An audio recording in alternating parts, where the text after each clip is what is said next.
challenge you. I challenge you. Challenge accepted. Challenge accepted. Accepted. Mate koti ase. Apni case number video. Muka case number video. Case number video. Case number take koi apni. Apni kuntu mate bedakal kora. Bedakal check kora mate. এক minute আপোনাক কৈছে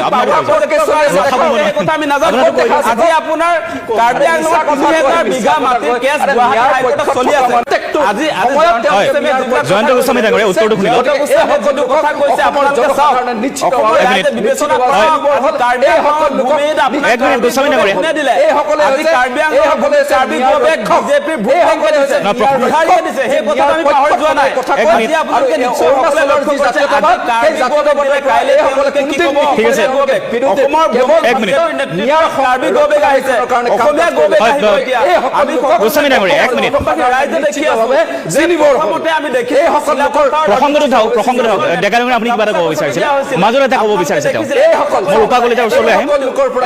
ব্ৰজেন দাই কিবা এটা ক'ব বিচাৰিছে প্ৰকৃতাৰ্থতে ভুৱা জাতীয়তাবাদী এই সকল লোকে ন্যায় ৰক্ষক এই সকল লোকে অসমীয়াৰ মূল কথাটো ৰৈ যাব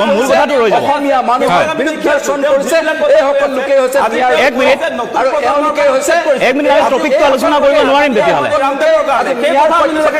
কোনো আঁচনিৰ জৰিয়তে মানুহৰ ভোট কিনা ভোট ক্ৰয় কৰিবৰ কাৰণে সেই কামটো কৰা হয় বিহাৰৰ যি আপুনি প্ৰসংগ উল্লেখ কৰিছিলে তাতে বিহাৰত আপোনাৰ নীতিশ কুমাৰ নেতৃত্বত সেই সময়ত আমি দেখিছিলোঁ যে প্ৰায় 10,000 টকাকৈ আপোনাৰ মহিলাসকলক তেওঁলোকৰ আঁচনিটো আছিলে মুখ্যমন্ত্ৰী মহিলা ৰোজগাৰ যোজনা সেই যোজনাৰ অধীনত তেওঁলোকে নিৰ্বাচনৰ আগে আগে 10,000 টকা এই মহিলাসকলক প্ৰদান কৰা হৈছিলে আৰু এতিয়া নিৰ্বাচনলৈ আপোনাৰ কিছুদিনহে আছে 3 মাহ আছে ধৰি লৈছো আৰু এই সময়ছোৱাত মুখ্যমন্ত্ৰীয়ে কালিৰ যি প্ৰেছ কনফাৰেন্স জ্যেষ্ঠ সাংবাদিকসকলৰ যি মত বিনিময় কৰিলে তাত তেওঁ কৈছে যে 8,000 টকা তেওঁ ফেব্ৰুৱাৰী 20 তাৰিখে প্ৰদান কৰিব মহিলাসকলক এই অৰুণোদয় আঁচনিৰ কাৰণে আৰু সেই তাৰে আপোনাৰ 3,000 টকা বিহুৰ উপহাৰ বুলি কৈছে বিহুৰ খৰচ দিব খুজিছে অসমৰ মহিলাসকলক মানে এই কথাটো মই এই কাৰণে ক'ব খুজিছো যে মুখ্যমন্ত্ৰীয়ে কয় যে অসম উন্নয়নৰ পথত আগবাঢ়িছে উন্নত মানুহ মানে কি গোটেই সামগ্ৰিক বিকাশ হৈছে বুলি কোৱা হৈছে অসমখন যদিহে ৰাইজৰ বিকাশ হৈছে উন্নয়ন হৈছে ৰাইজ যদি ধনী হৈছে তেনেহলে এই হিতাধিকাৰী আঁচনিবিলাক কিয় আহিছে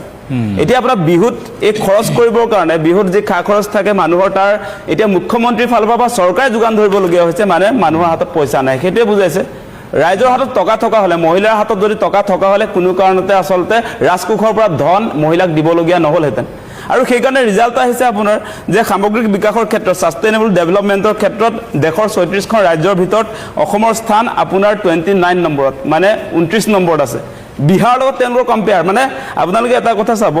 যে মুখ্যমন্ত্ৰী হিমন্ত বিশ্ব শৰ্মাই কৈছিলে যে তেওঁৰ নেতৃত্বত ভাৰতৰ 5খন উন্নত ৰাজ্যৰ তালিকালৈ অসমক লৈ যাব এতিয়া মুখ্যমন্ত্ৰী হিমন্ত বিশ্ব শৰ্মাৰ নেতৃত্বত ভাৰতৰ দুখীয়া 5খন ৰাজ্যৰ তালিকাত ইতিমধ্যে আমাৰ অসমৰ অন্তৰ্ভুক্ত হৈছে সেইটো ভাৰতবৰ্ষৰ প্ৰধানমন্ত্ৰীৰ অৰ্থনৈতিক উপদেষ্টা কমিটিয়ে সেই প্ৰতিবেদন দাখিল কৰিছে গতিকে এই কথাবিলাক প্ৰমাণ হৈছে আপুনি এটা কথা চাওক ফ্ৰীকে যেতিয়ালৈকে দি থাকিব তেতিয়ালৈকে মানুহ কেতিয়াও ডেভেলপ নহয় কিবা এটা কামৰ বিনিময়ত দিয়াটো বেলেগ কথা কামৰ বিনিময়ত মানে আপোনাৰ উৎপাদনমূলক কাম কাজ থাকে এতিয়া উদাহৰণ যদি আপোনালোকে চাই যে আমাৰ যে প্ৰডাক্টিভিটিটো যে বঢ়া নাই আপোনালোকে চাব পাৰে এই মুহূৰ্তত যদি চাই কৃষিৰ ক্ষেত্ৰত আমাৰ আপোনাৰ গোটেই দেশৰ ভিতৰত 17 নম্বৰ স্থানত আছে আজি আপোনাৰ গড় জনমূৰি আই যদি চাই আপোনালোকে আমাৰ আপোনাৰ 29 নম্বৰত আছে তলৰ ফালৰ পৰা 7 নম্বৰত আছে আজি ধান প্ৰডাকচনৰ ক্ষেত্ৰত 13 নম্বৰত আছে আজি আপোনাৰ ঘেঁহুৰ ক্ষেত্ৰত ঘেঁহু উৎপাদনৰ ক্ষেত্ৰত আমাৰ 17 নম্বৰত আছে কিন্তু অসমখন কিন্তু আপোনালোকে জানে সেই কথা যে এগ্ৰিকালচাৰ এটা ফাৰ্টিলাইজাৰ মানে এনেকুৱা এটা ৰাজ্য আছিলে যে সকলো ইয়াত উৎপাদন হয় আপোনাৰ সব ক্ষেত্ৰত আপোনাৰ চাব পাৰে যে হেয়া ধানে হওক বা সৰিয়হ হওক ঘেঁহু হওক কপা হওক দালি হওক এই সকলোবিলাক উৎপাদনৰ কিন্তু অসমত ধুনীয়া পৰিৱেশ আছে কিন্তু সেইফালে চৰকাৰে গতি কৰা নাই আজি আপোনালোকে জানে সেই কথা যে অসমত 3বাৰ খেতি কৰিব পৰা এটা ব্যৱস্থা কৰিবলৈ আমি কৈ আছিলো যে উপযুক্ত যদি আপোনাৰ পানী যোগানৰ ব্যৱস্থা থকা হলে অসমত সঁচা সঁচিকে বিজেপিয়ে কোৱাৰ ধৰণে পথাৰৰ আমাৰ বজাৰৰ আমাৰ হলহেঁতেন কৃষি বিপ্লৱ সূচনা হলহেঁতেন আৰু যেতিয়া কৃষি বিপ্লৱ সূচনা হ'ব তেতিয়াহে আপোনাৰ আমাৰ জনমূৰি আয়টো বাঢ়িব এতিয়া আপোনাৰ আঁচনি যদি দি থকা হয় সকলো মানুহক যদি হিতাধিকাৰী বনাই থকা হয় তেতিয়াহ'লে অসম কেতিয়াও মুখ্যমন্ত্ৰী হিমন্ত বিশ্ব শৰ্মাৰ নেতৃত্বত ভাৰতৰ 5খন উন্নত ৰাজ্যৰ তালিকা সেই কথা কেতিয়াও নাহে কৰ্মবিমুখতা বাঢ়িছে এতিয়া আপোনালোকে দেখিব গাঁৱলৈ যদি আপোনালোকে গৈ কেতিয়াবা চাই তেতিয়া দেখিব যে তাত যিবিলাক আগৰ কৃষক আছিল তেওঁলোকে আজিকালি খেতি কৰিবলৈ এৰি দিছে কাৰণ এতিয়া আপোনাৰ ফ্ৰী চাউল যদি দি থকা হয় তেতিয়াহ'লে জাতিটো কেতিয়াও আগবাঢ়ি নাযায় সেইটো স্পষ্ট কথা আৰু আপোনালোকে এটা কথা দেখিব যে মুখ্যমন্ত্ৰী হিমন্ত বিশ্ব শৰ্মাই তেওঁ যেতিয়া মুখ্যমন্ত্ৰী হিচাপে দায়িত্ব ল'লে তাৰ পাছত তেওঁ এই 4টা বছৰ হৈছে 5টা বছৰ ভৰি দিছে এতিয়ালৈকে তেওঁ অকলে আচলতে আপোনাৰ তেওঁৰ মুখ্যমন্ত্ৰীত্বৰ দিনত 88,274 কোটি টকাৰ ঋণ লৈছে